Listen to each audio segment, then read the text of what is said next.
रुमैसा काफी गुस्से के साथ आलम के पास आती है और उसको कहती है कि तुमने जो तरीके पकड़े हुए ना उसको देख के मैं हैरान हो गई है। न जाने कौन सा दिन था जिस घड़ी को हम यहाँ पे आए। बस जितनी जल्दी हो सके घर का बंदोबस्त कीजिए क्योंकि यहाँ पर आने के बाद आपका दिमाग बुरे तरीके से खराब हो गया और आप बिल्कुल किसी के सगे नहीं रहे। जिस पर जुबैदा कहती है, अरे क्या हो गया, तुम्हें कोई जरूर गलतफहमी होगी। बल्कि देखो, ये तो अच्छा फैसला हो गया मेरे हक में। मेरे बच्चों को भी तो बाप का प्यार मिले ना, और उसको ऐसा ही लगता है कि अब सारा कुछ खत्म हो गया है। लेकिन जब देखेंगे, आलम कहता है कि नहीं, अब मेरा फैसला ये है कि मैं यहाँ से कहीं नहीं जाऊंगा। मैंने सारी जिंदगी अपने बच्चों के बगैर गुजारी है, लेकिन मजीद ऐसा मैं कुछ नहीं करूंगा। अब मैं उनके साथ रह कर दिखाऊंगा और सारा कुछ करके दिखाऊंगा। जिस पर जुबैदा काफी ज्यादा खुश होती है और कहती है कि बस अब आपको भी परिचय के साथ सारी बातें करनी है ताकि परिचय के दिल से आपके लिए सारी नफरत निकल जाए। जिसको सुनकर आलम कहता है, तुम फिक्र मत करो, जितनी जल्दी हो सके परिचय को घर बुलाओ। मैं अपनी बेटियों को इकट्ठे एक साथ देखना चाहता हूँ। खैर खैरियत से लीजे भी आ जाएगी और फिर हम सब मिलकर बहुत ज्यादा मजा करेंगे। जिसको सुनकर रुमैसा कहती है कि वही परिचय है जो तुम्हारे बारे में इतनी फजूल सी बातें करती थी और आज इसी के बारे में तुम अच्छी बातें कर रहे हो। मुझे तो तुम्हारी समझ नहीं आ रही है। जिस पर जुबैदा कहती है कि देखो, ये बात तुम अपने जहन में अच्छे तरीके से बिठा के रखो, ये उसकी बेटी है और ये रिश्ता तुम कभी भी तोड़ नहीं सकती, चाहे तुम जो मर्जी कर लो। जिसको सुनकर आलम कहता है कि बिल्कुल ठीक कह रही है जुबैदा, तो इसलिए बेहतर यही है कि तुम हमारे मामलात में मत पड़ो। जो जैसा चल रहा है ना, उसको वैसा ही चलने दो। ये सारी चीजें तुम्हारे दिमाग में जो बैठ चुकी है ना, इसको निकालना बहुत ज्यादा जरूरी हो गया है, क्योंकि तुम्हारा दिमाग दिन ब दिन खराब होता जा रहा है। मुझे ऐसा लगता है कि तुम्हारे खराब दिमाग के साथ ये सब कुछ होना बहुत ज्यादा मजबूरी है। ऐसा ना हो कि कल को तुम भी पछताती रह जाओ और तुम्हारे हाथ भी कुछ ना आए। इसलिए बेहतर यही है कि अब जो जैसा चल रहा है उसको वैसे ही चलने दो। मैं जुबैदा और उसने अपने बच्चों को छोड़ के कभी भी नहीं जाऊंगा। मैं यहीं पे रहूंगा और हमेशा रहूंगा। इसलिए तुम मुझे अब इन चीजों से मना नहीं कर सकती, चाहे जो मर्जी हो जाए। वक्त के साथ साथ सब ठीक हो जाएगा। उसको काफी तसल्ली देता है और मिनाल काफी ज्यादा तसल्ली में आ ही जाती है। दूसरी तरफ देखेंगे कि रुमैसा ने घर का निजाम धर्म भरम करके रख दिया है। कोई हाल नहीं छोड़ा है। आए दिन कोई ना कोई ऐसा दंगा फसाद उन लोगों के घर में हो जाता है कि कुछ समझ नहीं आती है। रूबी तंग हो चुकी है और कहती है कि मुझे समझ नहीं आ रही कि हमारे घर के माहौल को आखिर हो क्या गया है। लेकिन जी आलम को इस चीज की खबर हो चुकी है कि जुबैदा बिल्कुल ठीक है और उसकी बेटियों की परवरिश भी बेहतरीन है। वो बार बार रुमैसा के सामने इस चीज की तारीफ करता है और कहता है कि वाह, क्या जूबी ने पढ़ाया है हमारे बेटे को और इतने अच्छे नंबर लेके पास हो गया। जिस पर रुमैसा गुस्सा करती है और कहती है कि आखिर आप ऐसा सोच भी कैसे सकते हैं। अभी जुम्मा जुम्मा 8 दिन नहीं हुए उसको यहाँ पर पढ़ते हुए, तो आपने तो उसके कसीदे ही बोलना शुरू कर दिए। जिस पर जुबैदा कहती है कि हाँ, ये बात तो है ना कि जूबी ने इस पर बहुत ज्यादा मेहनत की है।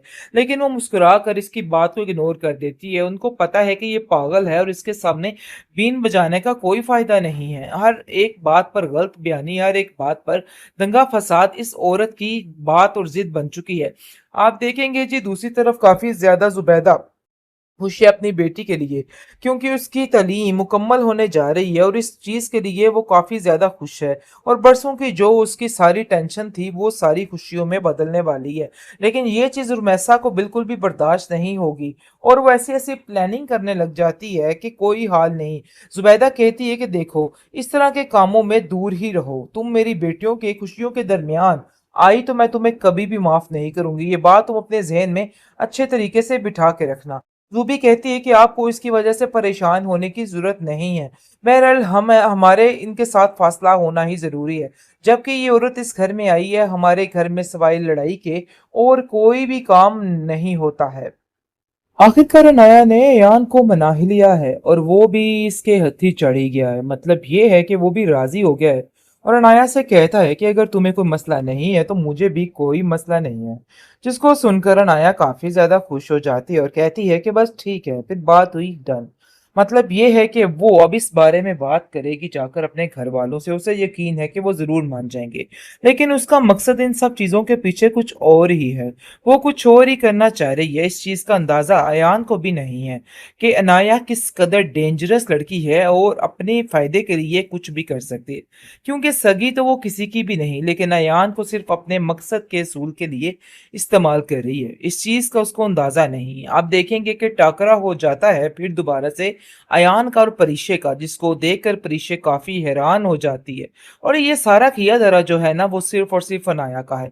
अनाया ने एक मकसद बना लिया है कि अब इन लोगों की ज़िंदगी में कोई सुकून नहीं रहने देगी। बस ऐसी तबाही मचाएगी कि सब कुछ ख़त्म हो जाएगा और बारी अपने मुँह से इस चीज़ का इज़हार करेगा और सब कुछ ख़त्म कर देगा। क्योंकि पहले ही वो मिनाल के रंग-ढंग देख के घर में काफ़ी ज़्यादा हैरान और परेशान है और काफ़ी ज़्यादा गुस्से में भी आ चुकी है। क्योंकि जैसे ही वो देखती है कि मिनाल के साथ इस घर में ऐसे महारानियों वाला सलूक किया जा रहा है, ये बात उससे बर्दाश्त नहीं होती है और वो मिनाल को कहती है कि मिनाल ये मत समझना कि तुम अपनी बाजी जीत चुकी हो। मैं तुम्हें कभी और किसी तरह से भी तुम्हारी बाजी नहीं जीतने दूंगी। ये चीज़ तो वादा है। आप देखेंगे कि मिनाल कहती है मैंने तुमसे कोई भी जंग नहीं लगाई है।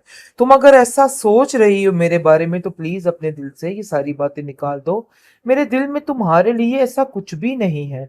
वो काफ़ी ज़्यादा उसको यकीन दिलाने की कोशिश कर रही है लेकिन फिर भी उसको कोई यकीन नहीं आ रहा। लेकिन रहील उसको तसल्ली देता है और कहता है कि तुम्हें परेशान होने की ज़रूरत नहीं है। मैं तुम्हारे साथ था और तुम्हारे साथ हूँ। इन सब चीज़ों में तुम्हें बिल्कुल भी परेशान नहीं होना है। वक़्त के साथ-साथ सब ठीक हो जाएगा। वो उसको काफ़ी तसल्ली देता है और मिनाल काफ़ी ज़्यादा तसल्ली में आ ही जाती है।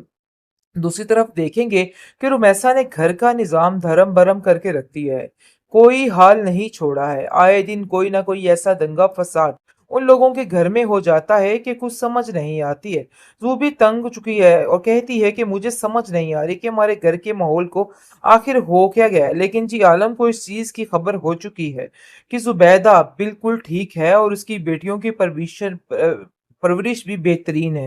वो बार-बार रुमैसा के सामने इस चीज़ की तारीफ़ करता है और कहता है कि वाह! क्या ज़ुबी ने पढ़ाया है हमारे बेटे को और इतने अच्छे नंबर लेके पास हो गया। जिस पर रुमैसा गुस्सा करती है और कहती है कि आखिर आप ऐसा सोच भी कैसे सकते हैं? अभी जुम्मा-जुम्मा 8 दिन नहीं हुए उसको यहाँ पर पढ़ते हुए, तो आपने तो उसके कसीदे ही बोलना शुरू कर दिए।